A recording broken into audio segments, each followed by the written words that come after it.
Minchinton. Frank has been a lifelong friend. He's actually my first cousin. He's been a part of my girl's life for forever. Frank was, I would say, you class him as a real gentleman. He was a very placid man. He was a very liked man in the Otways. He was a very good farmer in the Otways.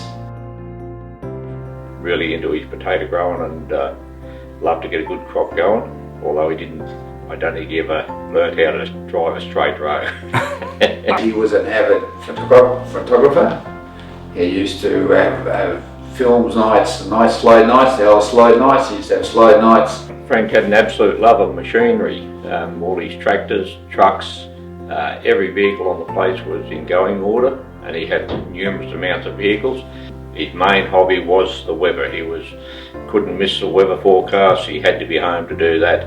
And the other thing he done was he done a lot of visiting of friends around the district. He'd just take off on a Sunday and always looked dapper when he went out. He always dressed up and was a first-class gentleman.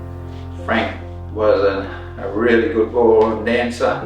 He was very shy, so it made him feel he was included in the community when he danced, and he was in amongst all the evenings at the local hall.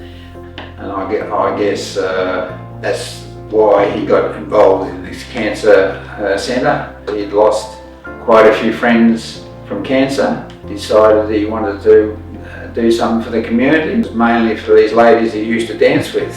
Frank loved to be able to book up dances with all the girls, and he'd go ahead for the evening and he'd book a foxtrot or book a waltz or something with someone.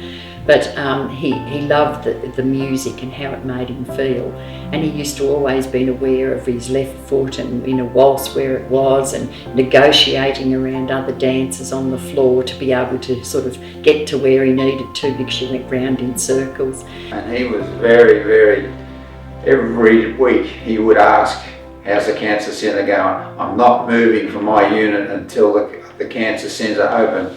It was a very touching thing for Frank, because the amount of people that both Frank and myself and my wife had contact with, there was just a huge amount of people that have had cancer in our area that Frank was friends with as well, and that plays on everyone.